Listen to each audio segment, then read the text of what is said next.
Assalamu alaikum warahmatullahi wabarakatuh. আজি ইন্দে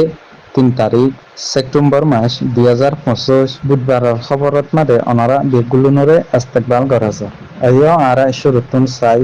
JRF US এর খবরর সুরহিয়ত কলরে terrorist মকবাগি এর গ্রেফতার রোহিঙ্গারে সিনেফিন ফারাত মাদে এ আর ওয়াইসেল লয়রে তালুকাত আছে বলি হয়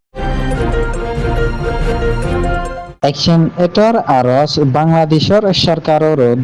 পুরা দুনিয়ার সমাজরে রোহিঙ্গা রিফিউজি ক্যাম্পত রোহিঙ্গার মায়া হুয়াইন অকলর হেফাজতলাই রোহিঙ্গা ফন্নাফুরদে হুয়াইন অকলর বেশি মুশকিল টেররিস্ট মকবাগি এগিয়ে এগমর নিজাম বানিয়ে গিয়ে দে এমতাফিক রোহিঙ্গা ফাজুন্না প্রেসিডেন্ট অকলর মশরা এপিএইচআর টিম লয়রে রোহিঙ্গার মামলা ওরে